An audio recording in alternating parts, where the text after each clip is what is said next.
Salatullah, salamullah. Bismillahirrahmanirrahim. Assalamualaikum warahmatullahi wabarakatuh.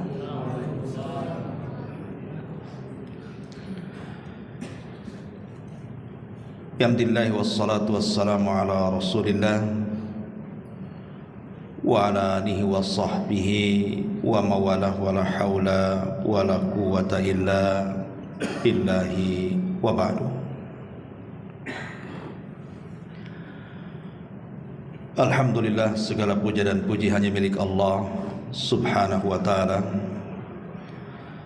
Salat dan juga salam kita hadiahkan kepada Rasul kita Nabi besar Muhammad sallallahu alaihi wa ala alihi wasallam. Kajian di malam hari ini karena berhubung masih suasana bulan Rabiul Awal, maka kita akan mengkaji tentang seputar sirah Nabi, tapi bukan sejarahnya. Karena kalau kita menceritakan sejarah dari awal sampai akhir tentu memakan waktu yang cukup lama. Kita hanya menjelaskan sepenggal dari keagungan Rasul, kemuliaan Nabi sallallahu alaihi wasallam,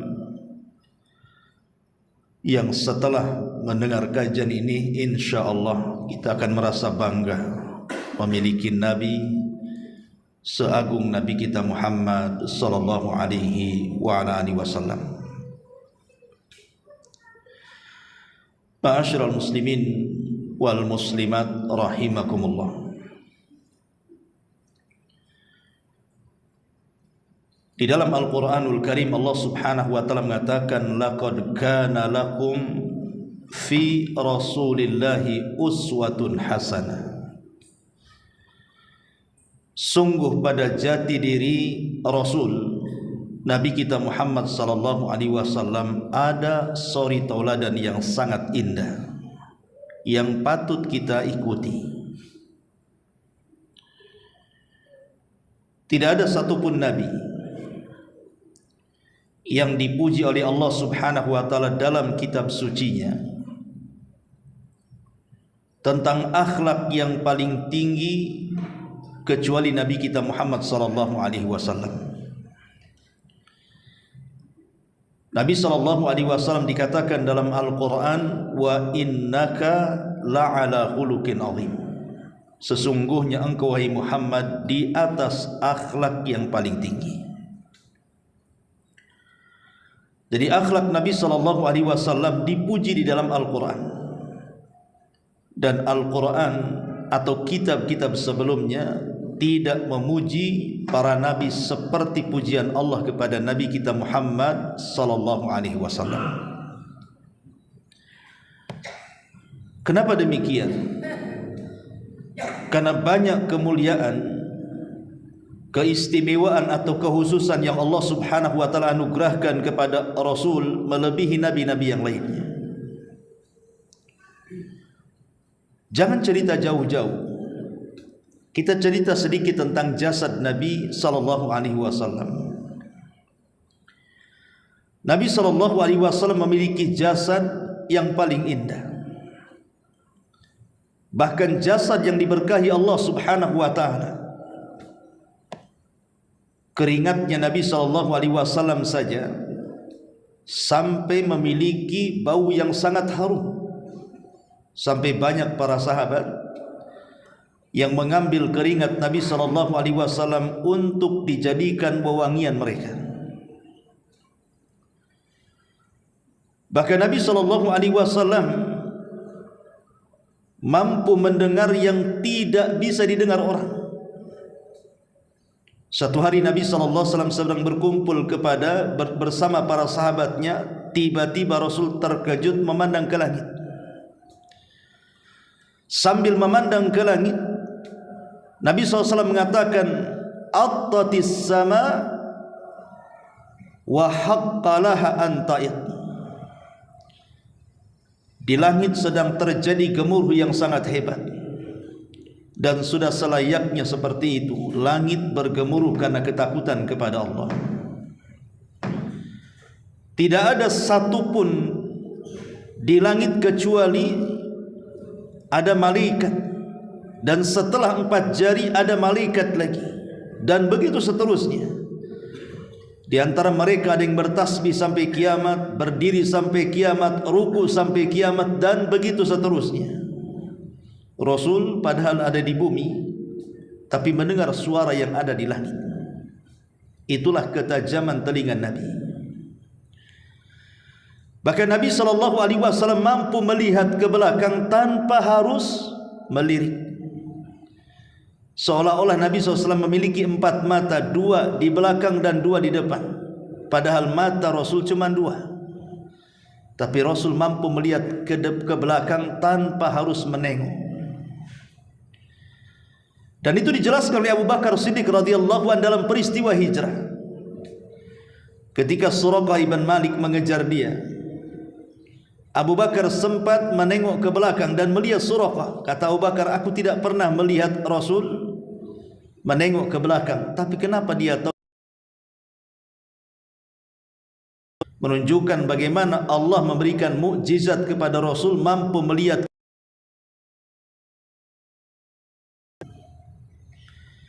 Bahkan ketika Abu Bakar radhiyallahu an masuk ke dalam masjid, Rasul dalam salat berjamaah, karena dia takut tidak mendapatkan 1 rakaat, maka dia di pintu masjid sudah takbiratul ihram, kemudian ruku, kemudian jalan sampai mendekati rukunya para sahabat. Selesai solat, Nabi SAW bertanya, siapa yang ruku sambil berjalan tadi? Maka Abu Bakar mengatakan, saya wahai Rasul. Maka Rasul mengatakan, zadakallahu hirsan wala ta'ud. Semoga Allah memberikan kesemangatan kepadamu, jangan kau ulangi. Lihat, Nabi SAW diberikan oleh Allah Azza wa Jalla mampu memandang ke belakang seperti dia memandang ke depan. Bahkan Nabi SAW diberikan kekuatan oleh Allah seperti kekuatan 40 orang laki-laki. Rasul itu punya kekuatan yang kuat sekali. Sampai satu hari ada seorang musyrik yang kalau gulat tidak pernah terkalahkan, karena olahraganya orang-orang musyrik jahiliyah itu bergulat. Kesenian mereka itu bergulat. Ada namanya Rukana, orang musyrik yang tidak pernah terkalahkan kalau gulat, saking besarnya badan dan juga otot yang sangat kuat. Ketika Rukana berjalan, Nabi SAW naik di atas unta kemudian berpapasan. Kata Nabi SAW, ya Rukana, aku tahu engkau seorang pegulat hebat dan tidak terkalahkan di tengah-tengah Arab. Bagaimana kalau ku tantang engkau bergulat? Hadiahnya, ambil unta yang sedang aku tunggangi, kalau engkau bisa mengalahkan aku. Tetapi kalau aku yang mengalahkan kamu, masuklah ke agamaku. Rukana merasa dia mampu mengalahkan Nabi SAW. Ketika betul-betul terjadi pergulatan,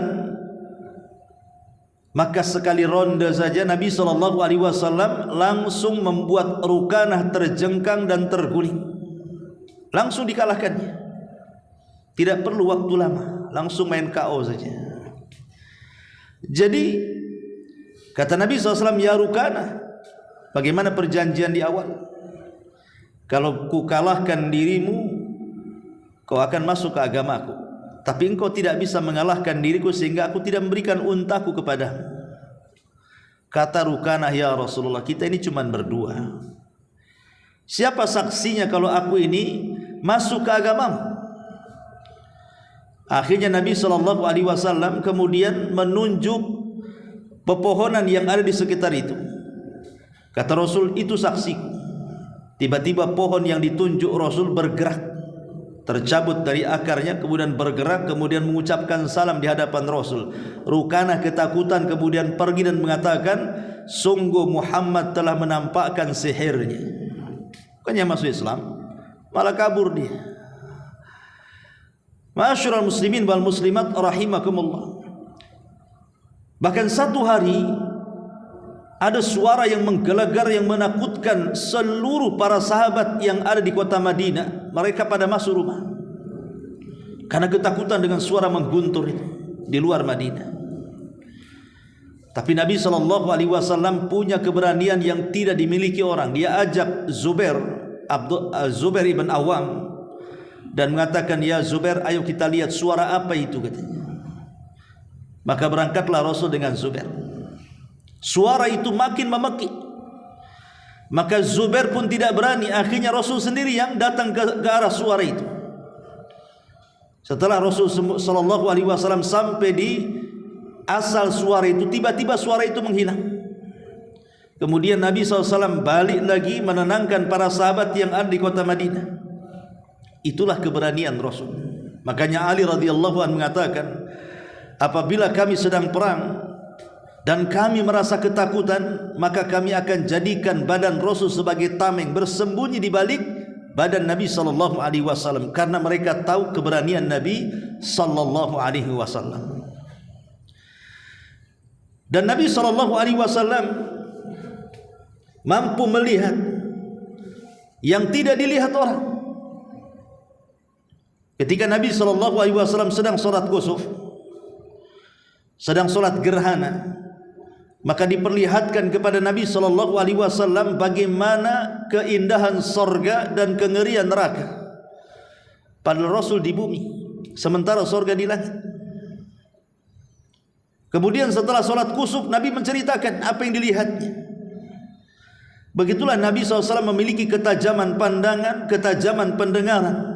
Bahkan satu hari Rasul lewat juga di sebuah kuburan. Tiba-tiba Rasul mendengar di dua kuburan itu sedang disiksa. Segera Rasul meletakkan di dua kuburan itu. Kemudian Rasul mengatakan, mudah-mudahan bisa meringankan azab kubur keduanya. Sahabat mengatakan, kenapa wahai Rasul dengan dua orang itu? Kemudian Rasul mengatakan, adapun yang satu, kalau kemana-mana dia suka bergibah dan suka mengadu domba. Adapun yang satunya, dia tidak pernah kemudian bersih ketika cebok dalam buang hajat. Atau dalam riwayat, dia tidak pernah membuat tabir sehingga terkadang auratnya tampak. Rasul mendengar. Siapa yang bisa mendengar orang yang ada di kuburan ini? Dan ini keistimewaan Nabi SAW. Bahkan Nabi SAW juga manusia yang paling banyak diberikan mukjizat oleh Allah Subhanahu wa ta'ala. Para nabi ketika diberikan mukjizat, maka mereka diberikan mukjizat itu sesuai dengan kebiasaan kaumnya. Nabi Musa diberikan mukjizat berupa tongkat jadi ular, kemudian memukulkan lautan terbelah, kemudian juga memukulkan batu keluar 12 mata air, dan begitu seterusnya. Kenapa diberikan mukjizat seperti itu? Ya, karena kaum Nabi Musa itu terbiasa mereka melakukan sihir. Maka mukjizatnya Nabi Musa pun mirip-mirip. Salatu wassalam, umatnya suka dan senang dengan meneliti perobatan, sehingga banyak ditemukan obat-obatan yang bisa menyembuhkan penyakit yang boleh jadi dulu dianggap luar biasa. Setelah ditemukan obat, jadi biasa penyakit itu. Makanya lihat Nabi Isa diberikan mukjizat, bisa menghidupkan orang, bisa menjadikan orang buta melihat, bisa menjadikan orang berpenyakit kulit sembuh, bahkan orang mati dihidupkan bisa. Dan itu mukjizat. Begitu semua para nabi. Para nabi itu diberikan mukjizat disamakan dengan kebiasaan kaumnya. Tapi Nabi SAW diberikan mukjizat itu bukan disamakan dengan kebiasaan kaumnya. Ya, ada yang diberikan oleh Allah serupa dengan kebiasaan kaumnya, seperti kaumnya suka bersyair, maka diturunkan Al-Quran.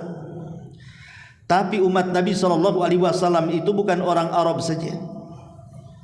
Nabi itu diutus kepada seluruh manusia, jin dan manusianya. Diutus kepada umat jin, diutus kepada umat manusia. Sehingga mukjizatnya beragam, berbagai macam mukjizat yang Allah turunkan. Makanya para ulama mengatakan mukjizat Rasul itu kalau mau dirinci 1000 lebih mukjizat, melebihi semua para nabi dan rasul. Dan ini keistimewaan Nabi kita Muhammad sallallahu alaihi wa ala alihi wasallam. Ma'asyiral muslimin wal muslimat rahimakumullah. Dan Nabi sallallahu alaihi wasallam dijelaskan oleh para ulama sejarah, para malaikat senantiasa dekat dengan Nabi sallallahu alaihi wasallam, memuji Nabi sallallahu alaihi wasallam.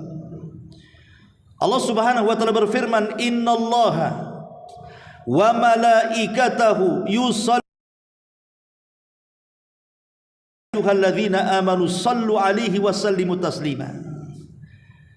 Sesungguhnya Allah dan juga para malaikatnya senantiasa terus-menerus bersalawat. Yusallun itu menggunakan fi'lul mudhari', bukan fi'lul madhi. Dia menggunakan kata kerja bukan dalam bentuk lampau fi'lul madhi, tetapi menggunakan yang akan datang. Itulah fi'lul mudhari'. Artinya ketika Allah Subhanahu wa taala menggunakan dalam Quran dengan fi'lul mudhari' yusalluna, maknanya bukan hanya malaikat Allah terus-terusan bersolawat kepada Nabi, baik ketika hidupnya atau ketika matinya. Apa makna salawat Allah kepada Nabi? Makna salawat Allah kepada Nabi artinya rahmat dari Allah kepada Nabi, ataupun pujian Allah kepada kepada Nabi SAW di hadapan para malaikat yang ada di langit sana. Adapun salawat malaikat kepada Nabi adalah meminta kepada Allah agar jangan berhenti terus memuji Nabi di hadapan mereka dan memintakan ampun akan dosa-dosanya. Adapun salawat kita kepada Nabi maknanya kita memohon kepada Allah, ya Allah, pujilah Nabi kita di hadapan Jibril, Mikail, Israfil dan seluruh malaikat yang ada di langit. Itulah makna salawat. Ma'asyiral muslimin wal muslimat rahimakumullah. Baik, kalau kita mau rinci sedikit, kita buat dua pembahasan malam ini. Pertama, keistimewaan Nabi SAW di dunia yang dilebihkan oleh Allah dari seluruh para nabi. Dan yang kedua, kemuliaan dan kekhususan Nabi SAW di akhirat yang dilebihkan oleh Allah dari seluruh para nabi. Yang pertama, kekhususan Nabi di dunia. Allah Subhanahu wa taala telah semua para nabi dengan ikatan janji bahwa kalau seandainya nabi ini muncul, maksudnya rasul kita muncul di zaman mereka, maka mereka wajib untuk beriman, wajib untuk memuliakan, wajib untuk menolong, wajib untuk membantu dan begitu seterusnya. Dan itu difirmankan dalam surah Al-Imran ayat 81. Allah mengatakan, wa id akhadallahu mitsaqan nabiyyin lamma ataitukum min kitabin wa hikmatin summa ja'akum rasulun musaddiqul lima ma'akum la tu'minun nabi wa la tansuranna qala aqrartum wa akhadtum ala dhalikum isri qalu aqrarna qala fashhadu wa ana ma'akum minasyahidin. Dan ingatlah ketika Allah Subhanahu wa taala membuat perjanjian dengan seluruh para nabi, kata Allah, kalau aku datangkan kepada kalian seorang rasul yang membenarkan apa yang ada pada kalian, maka sungguh kalian harus beriman dengan rasul tadi, harus menolong rasul tadi, membantu dan memuliakannya. Maka semua para nabi mengatakan, kami siap apapun yang kau perintahkan kepada kami. Maka Allah mengatakan, kalau gitu saksikan saya bersama kalian termasuk orang-orang yang menyaksikan, kata Allah. Dan ini keistimewaan Nabi. Dan ayat ini juga bantahan kepada orang yang mengatakan Khidir itu masih hidup. Sebab kalau Nabi Khidir masih hidup, harusnya di zaman Nabi SAW ketika Rasul mengalami kekalahan dalam perang Uhud, dia hadir membantu Nabi. Lalu di mana Khidir berada? Kenapa tidak hadir dalam perang Uhud? Dalam perang Ahzab, di permulaan perang Nabi SAW hampir kalah. Madinah dikepung dari semua arah. Ketika hampir kalah, harusnya Rasul butuh pertolongan. Di mana Nabi Khidir? Saat hijrah Nabi SAW dikepung oleh tentara-tentara Abu Jahal. Dengan harga satu kepala Rasul 100 ekor unta, satu kepala Abu Bakar 100 ekor unta, 200 ekor unta. Dikejar dari sana sini sampai sembunyi di gua. Sampai hampir tertangkap Waraqah ibn Naufal, Suraqah ibn Naufal. Tapi lihat, mana Khidir? Apakah membantu Nabi di sini? Tidak. Ya, karena Khidir memang sudah meninggal. Macam mana dia akan hidup lagi? Walaupun kita tidak meragukan ada khilaf di antara ulama, tapi pendapat yang kuat Khidir itu sudah meninggal. Salah satu bantahannya ayat ini, kalau Khidir itu masih hidup. Karena kalau Khidir masih hidup, maka dia termasuk orang yang diambil janji oleh Allah Subhanahu wa taala, la tu'minanna wa la tansuranna. La tu'minanna bihi wa la tansuranna. Maka para nabi harus beriman kepada Nabi kita Muhammad SAW dan menolongnya. Dan ini khususan Nabi. Yang kedua, Allah tidak diberikan kepada para nabi yang lainnya, bahwa Nabi SAW manusia yang sudah diampuni dosanya, yang sedang, yang telah, dan yang akan datang. Betul-betul maksum.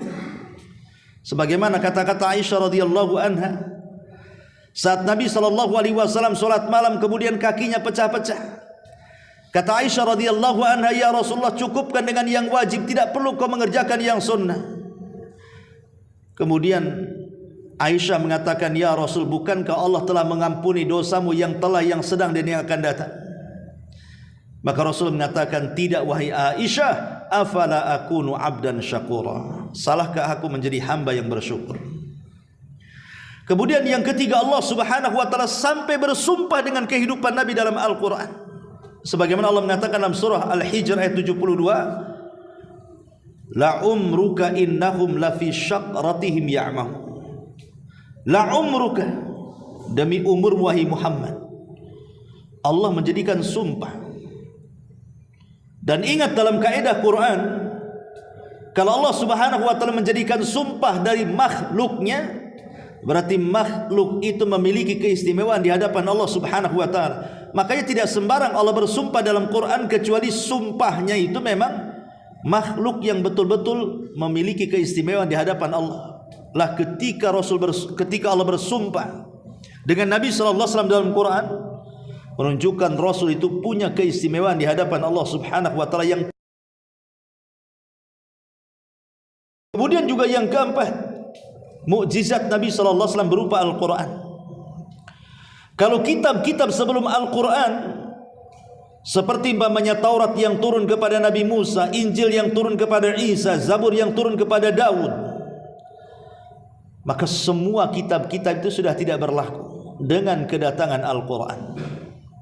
Dan Al-Quran adalah mukjizat satu-satunya yang tidak akan lekang dimakan zaman dan waktu sampai kiamat dibangkitkan. Sampai Allah angkat Al-Quran dalam satu malam, sehingga tidak ada lagi tulisan di dunia dan tidak ada lagi orang yang mampu menghafal dalam dada-dada manusia.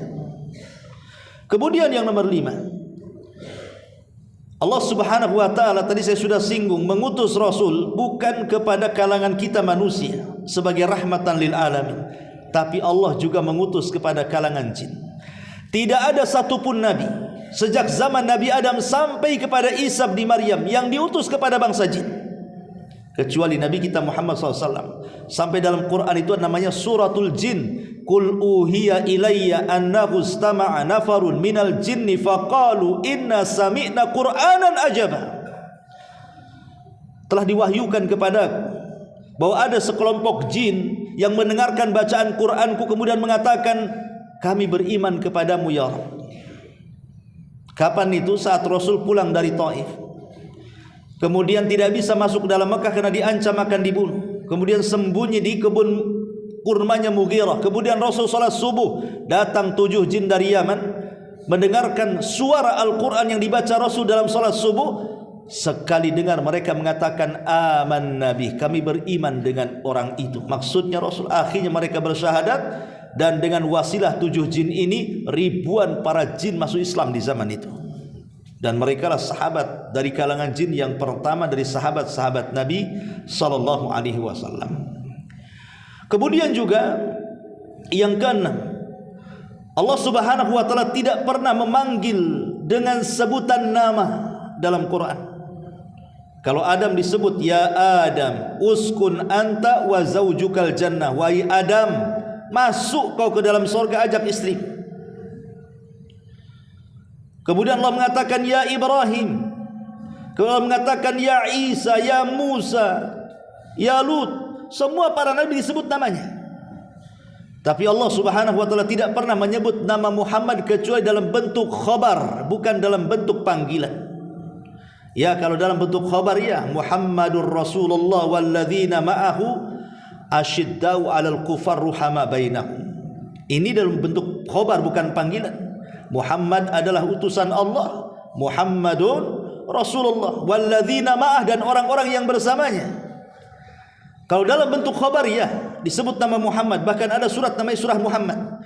Tapi dalam bentuk panggilan menggunakan ya, nida, wahai, enggak pernah Anda dapatkan dalam Quran. Ya Muhammad, enggak pernah. Kalau ya Musa ada, ya Ismail, ya Ibrahim, ya Adam, tapi tidak ada ya Muhammad. Yang ada ya ayyuhal muzammil, ya ayyuhal muddathir, ya ayyuhan nabi. Itulah panggilan Allah Subhanahu wa taala dalam Quran untuk memuliakan nabi dibandingkan semua para nabi. Kemudian juga yang nomor 7, Nabi diunggulkan dalam beberapa hal yang disebutkan dalam sabdanya. Nabi mengatakan u'titu khamsan lam yu'tahunna ahadun minal anbiya'i qabli. Aku diberikan 5 perkara, kata Rasul, dan 5-5-nya tidak diberikan Allah kepada para nabi sesudahku, sebelumku. Tidak pernah diberikan kepada para nabi sebelumku. Yang pertama, nusirtu birru'ba masirata syahrin. Allah berikan perasaan takut kepada musuh-musuh Nabi sejarak perjalanan 1 bulan. Yang kedua, waju'ilat liyal ardu masjidan wa tahura. Dijadikan bumi itu bisa digunakan salat dan juga tempat bersuci dengan cara tayamum. Kalau agama-agama yang lain kalau mau ibadah ya harus ke tempat ibadah khusus, ke gereja, ke sinagog. Kalau umat Islam tidak, di mana saja bisa salat. Di trotoar aja bisa sholat. Sampai kemudian ada viral, rupanya dia lagi sedang buat konten sholat di trotoar rupanya. Kalaupun sholat di trotoar tidak ada masalah ya. Karena memang Allah jadikan bumi ini dijadikan masjid dimanapun, asal jangan di tempat terlarang saja seperti kamar mandi ataupun kuburan gitu ya. Tapi selain 2 tempat, kamar mandi dan kuburan ini, atau tempat-tempat yang dilarang karena membahayakan seperti sholat di kandang unta gitu ya, maka silahkan sholat di mana saja. Kemudian juga yang ketiga, Nabi SAW mengatakan wa uhillat liyal ghanaim, dihalalkan kepadaku harta rampasan perang. Kalau zaman dulu, kalau perang kemudian ngalahin musuh, hartanya tidak boleh diambil, tidak boleh dimanfaatkan, tapi dibuang. Tapi di zaman Nabi, ghanimah dihalalkan. Harta rampasan perang dihalalkan untuk dinikmati dan dimanfaatkan. Kemudian juga yang keempat, wa kana an-nabiyyu yub'atsu ila qaumi khassatan. Semua para nabi diutus kepada kaumnya secara khusus. Wa bu'ithtu ilan nasi kafatan, beda dengan aku diutus kepada semua manusia. Dan yang terakhir, utitu syafa'a, aku diberikan syafaat. Jadi di dunia Nabi SAW dihalalkan ghanimah yang tidak dihalalkan kepada para nabi sebelum Nabi SAW. Yang keenam, yang kedelapan,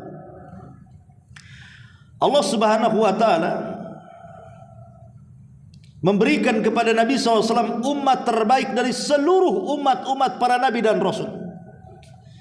Dan itu digambarkan dalam Al-Quran, kuntum khaira ummah ukhrijat linnasi ta'muruna bil ma'ruf wa tanhauna 'anil munkar ila akhiril ayat. Allah katakan kuntum khaira ummah, kalian sebaik-baik umat. Rasul diberikan umat terbaik. Kenapa umat terbaik? Nabi Musa alaihi salatu wasallam diberikan umat juga, tapi umatnya selalu membantah Nabi Musa. Kata Nabi Musa alaihi salatu wasallam, kita perang dan Allah sudah menjanjikan kemenangan. Apa kata Bani Israel? Ya Musa idhab anta wa rabbuka faqatila inna hahuna qaidun. Kalau engkau ingin perang sana, ajak Tuhanmu berdua sana perang, kami nengok-nengok di sini saja. Ini umat Musa nih, ya.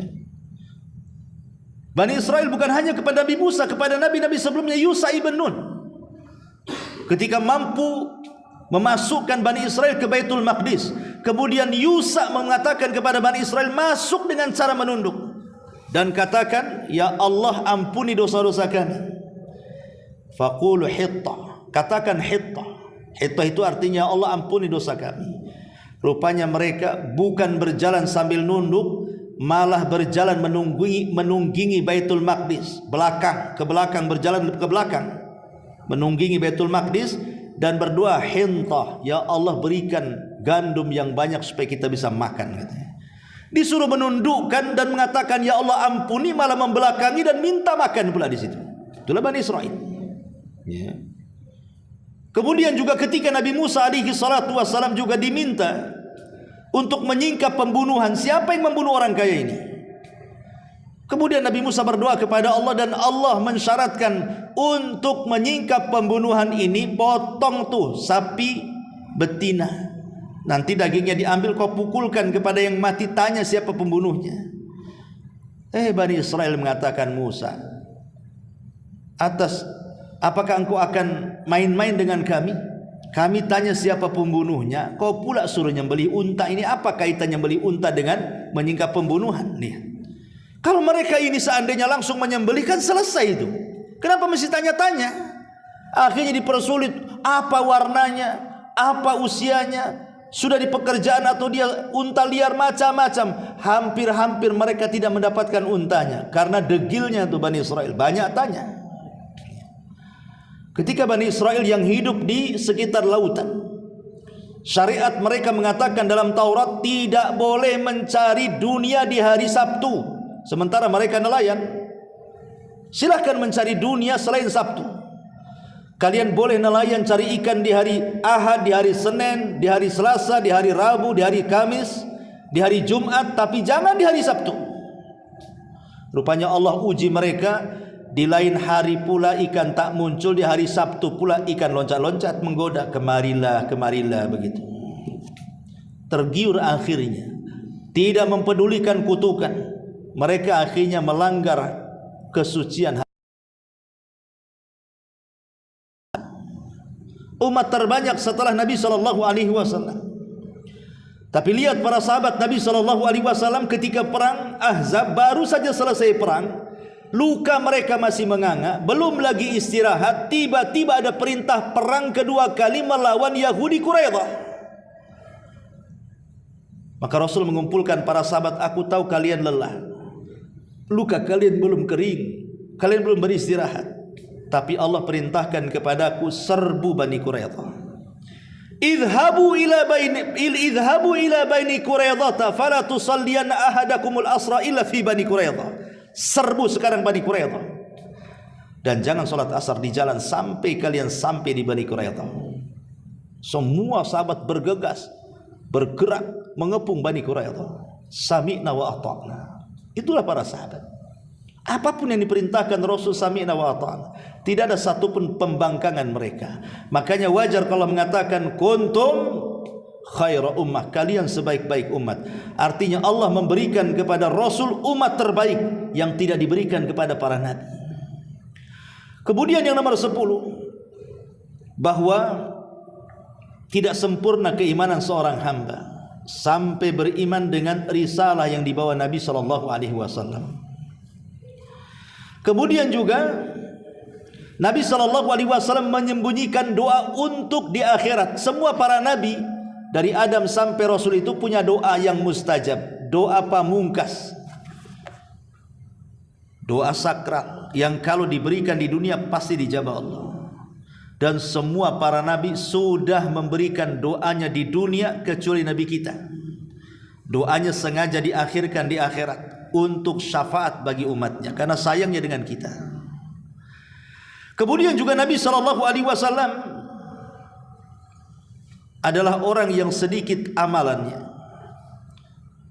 Rasul dan umatnya itu memang paling sedikit amalnya dibandingkan dengan umat-umat sebelum kita, tapi Allah berikan pahala yang banyak melebihi umat-umat sebelum Nabi kita. Kenapa demikian? Karena usia umat Muhammad itu tak panjang. Kata Rasul, usia umatku itu berkisar 60 sampai 70 tahun saja. Sedikit yang melewati 70 tahun. Jadi antum yang 60 tahun itu udah OTW itu, hati-hati. Karena antara 60 sampai 70 tahun saja, kan sedikit yang lewat itu. Artinya usia yang pendek ini tidak memungkinkan beramal banyak. Lain kalau umatnya Nuh, umatnya Ibrahim, umatnya Musa yang usianya ada yang ribuan, ada yang ratusan tahun. Dengan usia yang panjang itu mereka memungkinkan beramal banyak, memungkinkan memiliki pahala banyak. Tapi umat Muhammad ini usianya pendek, tapi Allah berikan kepada Rasul Al-Kautsar, kenikmatan yang banyak. Salah satunya amalannya tak banyak, pahalanya segudang. Contohnya apa? Kalau anda mendapatkan malam Lailatul Qadar, satu malam sama dengan 1000 bulan atau 83 tahun plus 6 bulan. Kalau usia kita dari balik 15 tahun yang laki-laki, perempuan 9 tahun. Kemudian kita diwafatkan 70 tahun, setiap tahun kita mendapatkan Lailatul Qadar, kalikan saja. Setiap satu malam dalam satu tahun kita mendapatkan usia 83 tahun lebih untuk beribadah. Sementara setiap tahun kita diberikan Lailatul Qadar, kali bagi yang usianya mungkin dari 15 tahun ke 50 tahun ke 70 tahun. Seolah-olah kita diberikan usia panjang, boleh jadi mungkin ribuan tahun dengan adanya Lailatul Qadar itu. Dan ini keistimewaan yang tidak diberikan kepada umat sebelum Islam. Ya. Termasuk juga Nabi SAW adalah rahmatan lil alamin. Diutus oleh Allah Subhanahu wa taala bagi manusia ini sebagai rahmat. Apakah kepada orang yang beriman ataukah kepada orang kafir, kedatangan Rasul tetap rahmat bagi mereka. Tapi apa bentuk rahmat kepada orang kafir? Allah tidak menghancurkan orang kafir seperti kaum Ad, seperti kaum Nuh, seperti kaum Saleh, seperti kaum Sodom, yang kalau diturunkan bencana itu tidak tersisa satu jiwa pun yang hidup tuh. Tapi orang kafir, tetap aja tidak diazab. Kenapa mereka tidak diazab? Kenapa mereka tidak disiksa seperti umat-umat dulu dihabiskan? Seperti yang dikatakan Nuh alaihi salam dalam doanya, Rabbi la tadhar alal ardi minal kafirina dayyara. Ya Rabb, jangan kau sisakan satu jiwa pun hidup, katanya. Hempas mereka dengan gelombang. Semua kaum Nuh mati, enggak ada satupun yang hidup kecuali yang ada di perahunya Nuh. Tapi kenapa orang kafir sekarang tidak diazab seperti azabnya kaum Nuh? Itu bentuk rahmat. Dengan diutusnya Nabi SAW, orang kafir pun kebagian rahmat, tapi mereka tidak sadar saja. Dan ini yang diberikan kepada Nabi SAW. Kemudian Rasul diberikan jawami'ul kalim, singkat padat. Itu kalau ngomong Nabi itu kalau ngomong gak banyak-banyak, sedikit aja. Tapi kalau diungkap makna, disyarah maknanya luar biasa. Makanya ada satu kitab namanya Bahjah Qulubil Abrar, karya Syekh Abdurrahman As-Sa'di, gurunya Syekh Utsaimin. Itu kumpulan jawami'ul kalim, hadis-hadis pendek yang syarat dengan makna. Dan itu tidak diberikan kepada nabi-nabi sebelum Rasulullah SAW. Ya. Kalau kita kan terbalik, kalau ngomong panjang, ngalor ngidul, ngetan ngulon, tapi intinya sedikit. Nabi itu pendek kalau ngomong, tapi maknanya luas. Gitu. Itu bedanya. Itu disebut jawami'ul kalim namanya. Ya. Ma'asyiral muslimin yang dimuliakan Allah Azza wa Jalla, dan banyak lagi. Kemudian kita masuk pada fakrah yang kedua, pembahasan yang kedua, kehususan Rasul di akhirat apa saja. Yang pertama, Nabi SAW adalah orang yang pertama kali dibangkitkan dari kubur. Ketika kiamat yang pertama, tiupan sangkakala Israfil ditiup, dan orang-orang yang merasakan tiupan yang pertama hanya orang-orang kafir saja. Orang beriman tidak mungkin merasakan kiamat, karena diwafatkan sebelum adanya terompet. Dengan apa? Dengan angin, yang kemudian angin ini sangat dingin sekali, kemudian menerpa setiap ketiak-tiak orang yang memiliki iman walaupun sebiji zarah, maka mereka akan mati.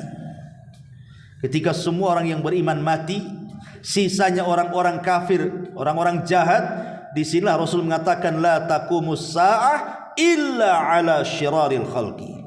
Tidak akan tegak hari kiamat kecuali di atas manusia yang paling buruk. Disitulah Israfil meniupkan sangkakalanya. Tapi dalam tiupan Israfil yang kedua, yang merupakan tiupan kebangkitan, maka semua akan merasakannya. Mukminnya, kafirnya, nabinya, umatnya, semua merasakan.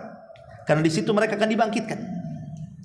Dan yang pertama kali bangkit adalah Rasul kita Muhammad sallallahu alaihi wa ala alihi wasallam, sebagaimana sabdanya Rasul mengatakan, ana awwal man tanshaqqu anhul ardu yaumal qiyamah. Sayalah orang yang pertama kali dibangunkan bumi kelak pada hari kiamat. Ini yang pertama. Yang kedua, bahwa Nabi sallallahu alaihi wasallam adalah imamul anbiya wa khatibuhum.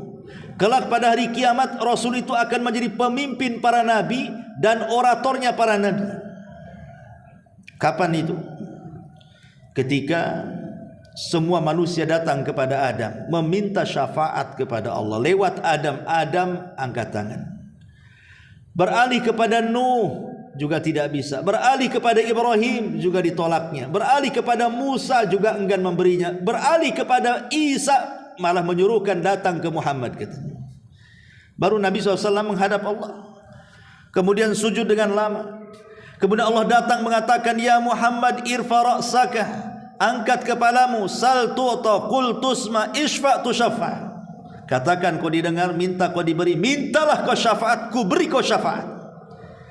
Maka Nabi SAW memberikan syafaat. Habis itu Rasul berkhutbah di hadapan manusia dari zaman Nuh, dari zaman Adam sampai terakhir mati, siapa yang berhak mendapatkan syafaat.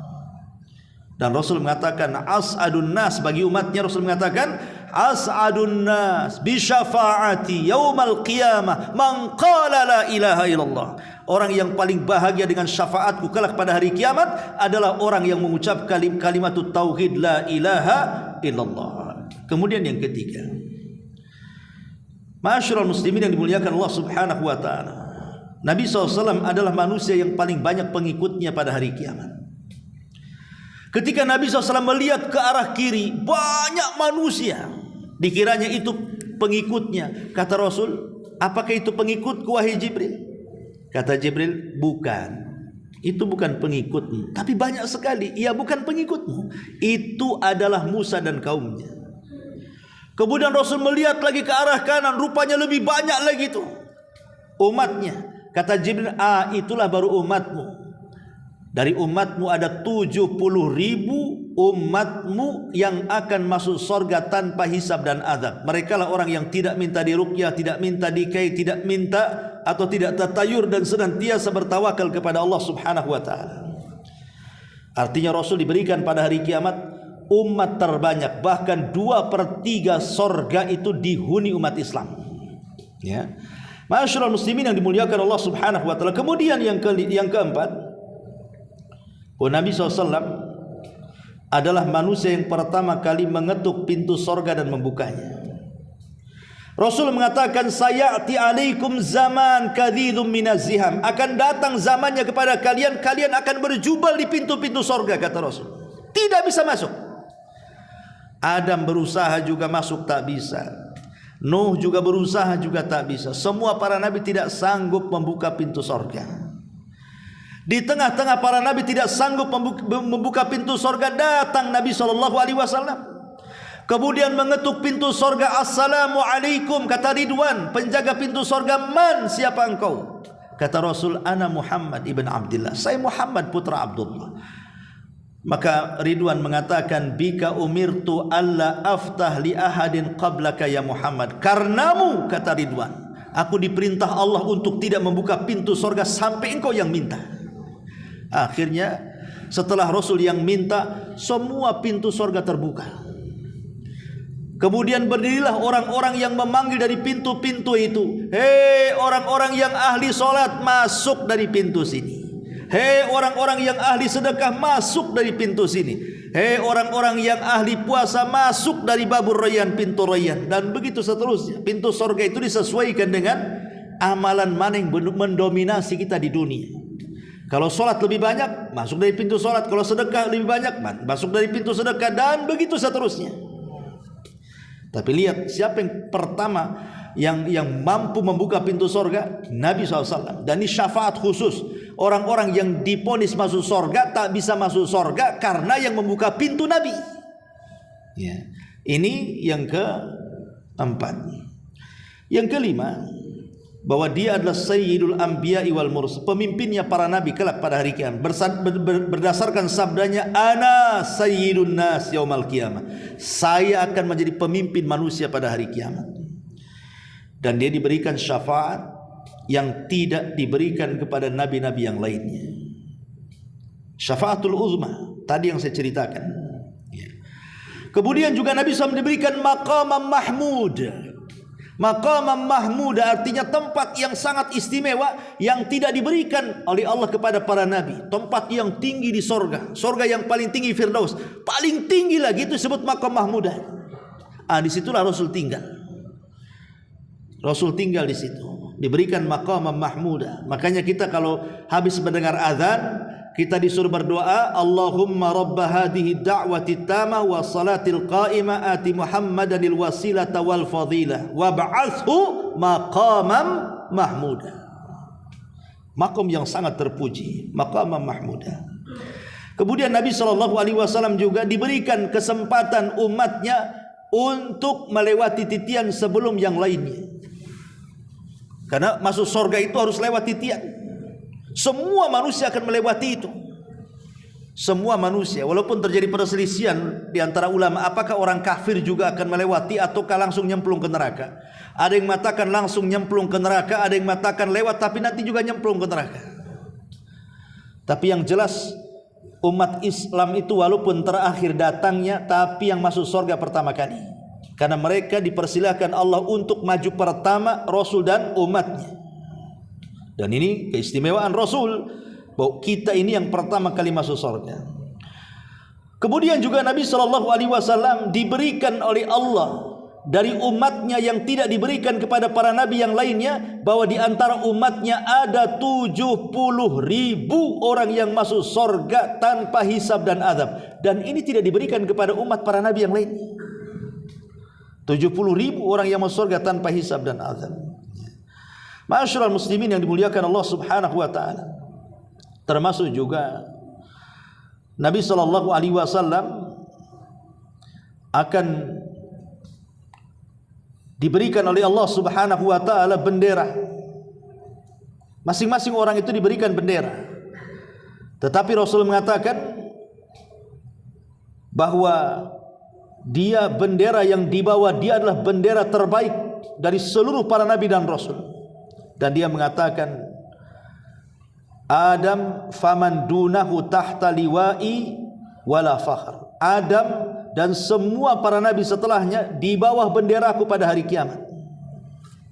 Bendera yang menaungi semua umat. Ya.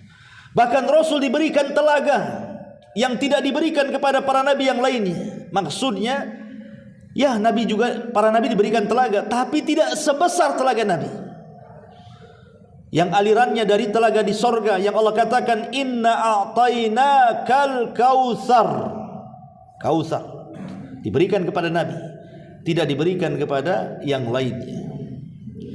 Dan banyak lagi keutamaan Nabi SAW di akhirat. Taib, masuk pada penutup. Kekhususan Nabi SAW bagi umatnya. Kita masuk kekhususan Rasul bagi umatnya. Pertama, Rasul dan keluarganya tidak menerima sedekah, karena sedekah harta kotor. Maka Rasul dan seluruh keluarganya termasuk hari ini kalau ngaku keturunan Nabi tidak boleh menerima sedekah. Yang kedua, Nabi SAW tidak berhak untuk mencegah, menahan istrinya. Kalau Rasul tidak suka langsung diceraikan. Kalau kita boleh ditahan, boleh jadi mungkin besok mau rujuk atau besok mau cerai. Bagi Rasul tidak ada masa iddah untuk kembali. Kalau kita kan ada masa iddahnya, ya. Masa iddah tuh bisa kita balik, ya. Tapi Rasul tidak. Sekali diceraikan maka tidak mungkin kembali lagi istri Rasul yang sudah diceraikan. Satu hari Nabi SAW kaget dengan ucapan salah satu wanita, namanya Ibnatu Al-Jaun, wanita dari suku Jauniyah.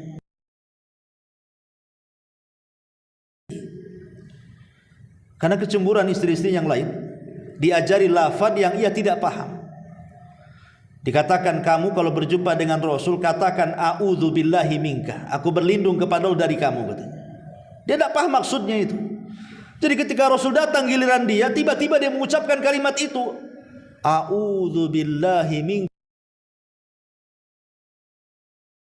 Oh, kata Rasul, engkau sudah meminta perlindungan yang sangat agung dengan Allah. Harusnya kau meminta perlindungan kepada Allah dari setan, bukan dari aku, katanya. Besoknya Rasul mengatakan, aku pulangkan kau keluargamu. Ilhaqi bi ahli, pulang kau ke keluargamu. Dipulangkan. Dan ini namanya talak ghairu sharih. Talak itu ada dua, ada talak sharih, saya ceraikan kamu. Ini main-main, sungguh-sungguh tetap jatuh. Main-main sungguh-sungguh tetap jatuh. Antum lihat mamanya ada sinetron di YouTube, drakor atau apa kan, ada acting cerai. Kemudian ngomong sama istrinya, lihat. Ini suaminya lagi menceraikan istrinya. Ditirukan ucapan dia dengan istrinya, saya ceraikan kamu. Padahal mau acting seperti yang ada di sinetron tadi. Kalau jelas lafadznya saya ceraikan kamu, jatuh. Atau antum sedang mandi sambil nyanyi-nyanyi itu, naudzubillah.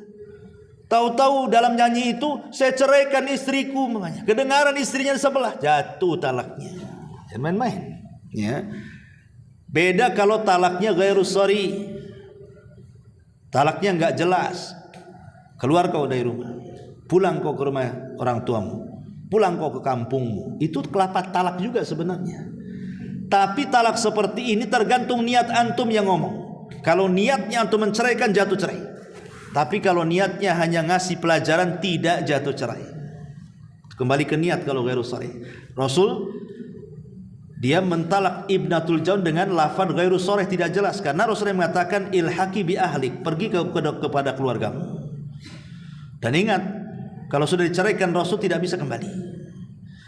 Kemudian juga yang ketiga, Nabi SAW kalau sudah memasang baju besi untuk perang, pantang untuk melepas sampai terjadi peperangan. Gak pernah gagal. Rasul kalau sudah pasang baju besinya untuk perang, maka tidak bisa dibatalkan. Kalau kita masih ada, dibatalin. Ini kekhususan Nabi, ya. Kemudian yang keempat, ya, Nabi SAW tidak pernah belajar. Maksudnya membaca, tidak bisa membaca, tidak bisa menulis. Dan selamanya Rasul seperti itu. Sebab kalau Rasul bisa membaca dan menulis, tentu Al-Quran itu akan disangka saduran Muhammad dari kitab-kitab sebelumnya, dia baca kemudian dia ringkas. Kalau memang dia bisa membaca dan menulis, dan itu hikmah bahwa Al-Quran itu wahyu. Kemudian juga Nabi SAW bukan ahli syair. Wa ma'allamnahu syi'ra, dan kami tidak ajarkan syair, kata Allah. Rasul tidak pandai merangkai syair. Dia hanya membaca Quran saja yang Allah wahyukan kepadanya. Rasul senantiasa puasa wisol, terus-terusan puasa dari sahur ke sahur, tidak pernah buka. Ya bukannya di waktu sahur sekaligus sahur, gitu maksudnya. Setiap hari Rasul berpuasa seperti itu, namanya wisol, ya. Dan kita kan tidak. Siapa yang tahan? Antum saja deketi maghrib udah gemetar kalau tak makan. Wisol pula apa nggak pingsan, ya. Makanya ketika sahabat ada yang meniru Nabi, pingsan mereka. Kata Rasul, jangan ikuti puasaku karena aku dikasih makan minum sama Allah. Kalian yang kasih minum makan siapa katanya? Kalian gak akan kuat. Dan Rasul fisiknya kuat dalam puasa. Ketika peperangan semua para sahabat batal, dia dan Abdullah ibn Rawaha tidak batal. Kuat dia bisa menahan makan dan minum.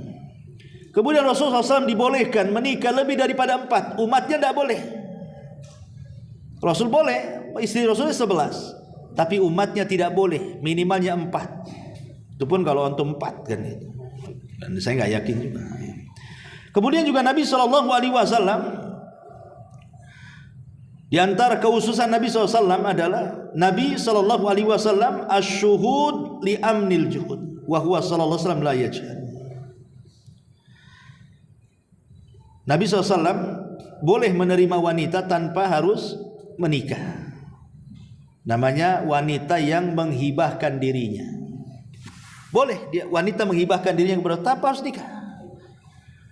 Ya, tapi kita tidak boleh seperti itu. Ada wanita yang, oh kamu ganteng, saya maulah sama kamu. Ya udah, ayo kita bawa balik. Gak bisa, kawin dulu. Kalau Rasul boleh. Seperti ada dalam sebuah majelis, ada seorang wanita berdiri. Rasul, jadikan aku istrimu, aku hibahkan diriku untukmu katanya. Tapi Rasul tak jawab. Ya. Sampai Rasul lama 3 kali wanita ini mengatakan seperti itu, Rasul tak jawab. Maknanya Rasul tidak punya hati dengan wanita itu.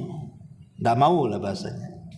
Datang pemuda Ansor berdiri, Rasul, kalau kau tak mau dengan wanita itu, kawinkan saja wanita itu denganku. Kata Rasul, pulang kau ke rumah.